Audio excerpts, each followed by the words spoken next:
The microphone was already warm from my hands when my sister stood up, smiling too wide, holding the envelope I'd been saving for the very end of my speech.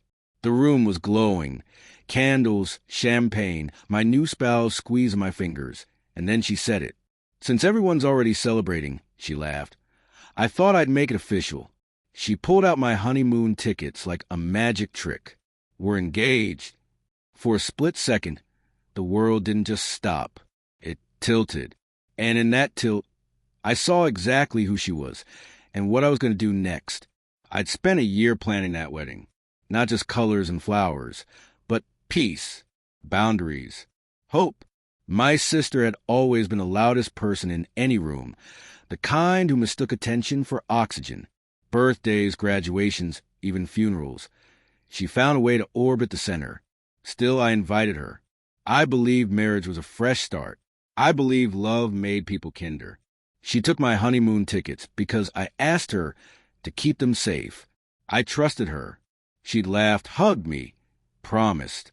And then, during my wedding speech, our moment, she hijacked it. Applause broke out, confused at first, then eager. Phones lifted. My mother cried happy tears. My sister's fiancé looked stunned and thrilled, like he just won a prize he didn't know he was entering. I finished my speech. I thanked everyone. I kissed my partner. I smiled for photos. Inside, something cooled to a hard, clear focus. You see, those tickets weren't just tickets. They were refundable, transferable, and tied to an account only I controlled. The next morning, while my sister was soaking up congratulations and posting engagement photos with captions about family love, I made a few calls. The airline, the hotel, the tour company. Everything was changed. Dates moved up, names updated. My partner and I were leaving in 48 hours instead of 2 weeks. I didn't announce it. I didn't warn anyone. Then I sent one message, not to my sister, to the family group chat. "Hey everyone, quick update. We're heading out early for our honeymoon. The tickets are sorted. Thanks again for an unforgettable wedding." The fallout was immediate. My sister called first, shrill and breathless. "What do you mean sorted?" she demanded. "Those were our tickets." I let the silence stretch. "No," I said calmly. "They were mine." She screamed about embarrassment, about how I'd ruined her engagement story, about how selfish I was. My mother chimed in, then an aunt, then a cousin. I listened. I didn't interrupt.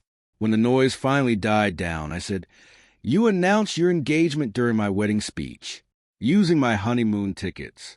If you wanted a gift, you could have asked." She hung up. We left the country 2 days later. Sunlight, salt air, the sound of waves instead of notifications. For the first time in months, my shoulders dropped.